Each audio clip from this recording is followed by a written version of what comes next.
السلام علیکم ورحمۃ اللہ وبرکاتہ۔ معزز سامعین کرام،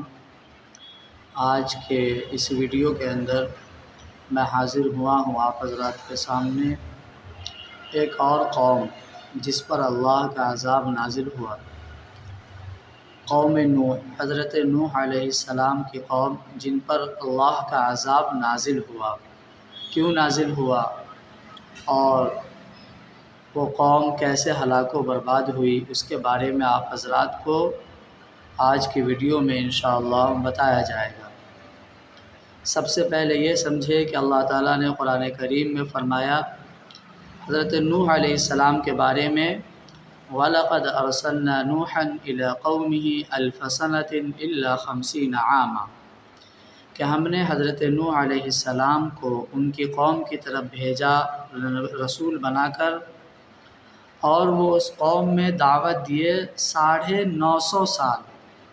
9 سال نہیں بلکہ 950 سال تک اپنی قوم کو دین کی دعوت دیتے رہے،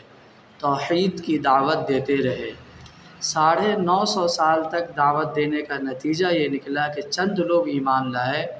اور باقی قوم کے ان کے علاوہ جتنے بھی افراد تھے وہ تمام کے تمام بار بار عذاب کا مطالبہ کرتے رہے۔ حضرت نوح علیہ السلام سے وہ کہتے تھے کہ آپ جو کہتے ہیں کہ اللہ کا عذاب آئے گا، کہو اللہ سے دعا کرو، اللہ سے کا عذاب بھیجو تو صحیح، دیکھے کہ اللہ کا عذاب کیسا ہے۔ ساتھ ہی اللہ تعالیٰ نے بھی حضرت نوح علیہ السلام کو خبر دی کہ اب جو موجودہ ایمان لے آئے ہیں، ایمان والوں کے علاوہ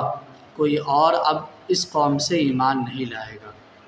950 سال ایک لمبی مدت ہوتی ہے، تو انہوں نے دعا کی کہ اللہ اب ان بدبختوں پر ایسا عذاب نازل فرما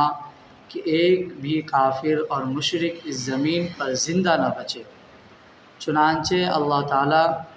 نے ان کی دعا کو قبول فرمائی اور حکم دیا کہ تم ہماری نگرانی میں ایک کشتی تیار کرو۔ اس وقت میں جب کہ ایک دم گرمی کا موسم، پانی کا کہیں نام و نشان بھی نہیں تھا، گرم موسم تھا، اس وقت حکم دیا کہ ایک کشتی تیار کرو۔ چنانچہ اللہ تعالیٰ کا حکم تھا، کشتی تیار کرنی شروع کر دی۔ کشتی جب تیار کی، حضرت نوح علیہ السلام جب تیار کر رہے تھے تو ان کی قوم اس کا بھی مذاق اڑا رہی تھی کہ کشتی جو تیار کر رہے ہو اس کو چلاؤ گے کہاں، پانی کہاں ہے، تم اپنے کھیت میں چلاؤ گے، زمین پر چلاؤ گے، کشتی تو پانی میں چلتی ہے، سمندر میں چلتی ہے۔ یعنی اس وقت بھی وہ اپنے نبی کا مذاق اڑا رہی ہے کہ یہ کشتی بنا رہے ہیں، کشتی چلائیں گے کہاں۔ لیکن خیر بہرحال یہ اللہ کا حکم تھا، اس کو پورا کرنے اترے اور ایک کشتی تیار کی گئی، اور اللہ تعالیٰ کے حکم سے زمین و آسمان سے پانی کے دہانے کھل گئے، پورا زمین و آسمان پانی سے بھر گیا، اور دیکھتے ہی دیکھتے پورے زمین پر پانی ہی پانی جمع ہو گیا۔ اس وقت حضرت نوح علیہ السلام جیسے پانی جمع ہوا، حضرت نوح علیہ السلام خدا کے حکم سے جتنے مومنین ایمان لائے تھے اور جاندار، ایک تو انسان تھے جو ایمان لائے تھے مومنین، اور جاندار جیسے چرند و پرند جتنے بھی تھے اس وقت موجود، حدیثوں کے اندر، روایتوں کے اندر آیا ہے کہ ان جانداروں میں سے بھی ایک ایک جوڑے کو لے کر کشتی میں سوار ہو گئے، یہاں تک کہ حضرت نوح علیہ السلام کا ایک بیٹا جو کہ ایمان نہیں لایا تھا، جو کافر کے ساتھ تھا، انہوں نے اس وقت کہا کہ تم میرے ساتھ آ جاؤ، الا من آمن، یہ جو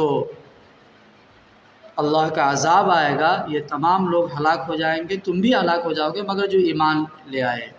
ان کے بیٹے نے کشتی میں آنے سے انکار کر دیا، لہٰذا یہ تمام کے تمام کشتی میں سوار ہوئے، اور باقی تمام کافر و مشرک پانی کے اس طوفان میں ہلاک ہو گئے، پانی سے وہ ہلاک کر دیے گئے۔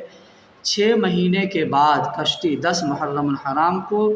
جودی پہاڑ پر ٹھہری، تو حضرت نوح علیہ السلام اہل ایمان کو لے کر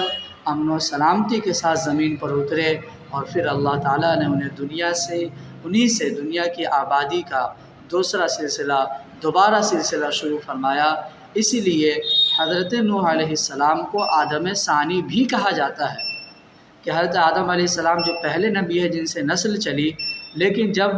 لوگ جو ہے کفر و شرک میں مبتلا ہوئے اور حضرت نوح علیہ السلام کی پوری قوم جو ہے اس پانی کے اندر ہلاک کر دی گئی، تو اس کے بعد جو چند لوگ ایمان لائے تھے اور چند جوڑا تھا وہی باقی رہ گیا تھا، وہاں سے دوبارہ سلسلہ شروع ہوا نسل انسانی کا اور اس جاندار کا، تو اس لیے آپ کو آدم ثانی بھی کہا جاتا ہے۔ تو یہ جو واقعہ ہے یہ بھی ہمارے اور آپ کے لیے قابل عبرت ہے کہ ہم جو ہے اپنے نبی کے وقت کی بات کو مان کر چلے، اور جو حکم دے کر چلے گئے ہیں ہم اسی پر چلے، اپنی طرف سے کوئی داؤ پیچ نہ کھیلے، اسی لیے کہ یہ دین ہے، شریعت ہے، ہمارے مزاج کے مطابق ہو یا نہ ہو، ہم کو شریعت کے مطابق ڈھلنا ہے، تبھی کامیابی ہے، ورنہ ہم ناکام ہوں گے اور آخرت میں نقصان اٹھانے والوں میں سے ہوں گے۔ دعا ہے کہ کہنے سننے سے زیادہ عمل کرنے کی توفیق عطا فرمائے، آمین۔ وآخر دعوانا الحمد للہ رب العالمین۔